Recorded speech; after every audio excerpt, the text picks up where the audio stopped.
Share market हा पटकन किंवा झटपट श्रीमंत होण्याचा ऑप्शन आहे का? शेअर मार्केटमध्ये इन्व्हेस्टमेंट करायला लोक अजूनही घाबरतात. ह्याच्या मागे काय कारण आहे? आयपीओ हा शब्द बऱ्याच जणांच्या कानावर पडलेला असतो, पब्लिक इश्यू. ही प्रोसेस काय ही नेमकी समजून सांगा.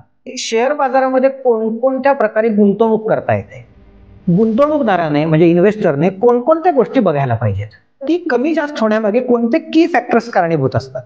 भारतीय शेअर बाजारावरती परिणाम करणारे किंवा इम्पॅक्ट करणारे घटक कोणते? विदेशी मोठ्या कंपन्या यांचा भारताच्या शेअर बाजारामध्ये काही संबंध असतो का? त्यांनी गुंतवणूक काढून घेतली म्हणून अचानक बाजार कोसळणे वगैरे अशा घटना घडतात का? इन्व्हेस्टमेंट पॉईंट ऑफ व्ह्यूने एखाद्या स्टॉकचं अनालिसिस कसं करायचं?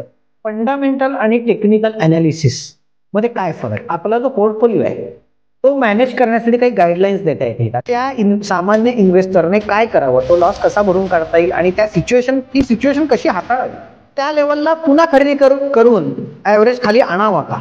आपल्या सेव्हिंगच्या किती टक्के इन्व्हेस्टमेंट स्टॉक मार्केटमध्ये करावी? ट्रेडिंग करणारे लोक आणि लॉंग टर्म इन्व्हेस्टमेंट करणारे लोक यांच्यामध्ये काय नेमका फरक तुम्हाला जाणवतो?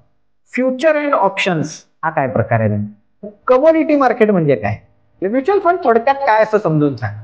बऱ्याच लोकांच्या तोंडी सिस्टमॅटिक इन्व्हेस्टमेंट प्लॅन हा शब्द दिसतो. ही कन्सेप्ट नेमकी काय?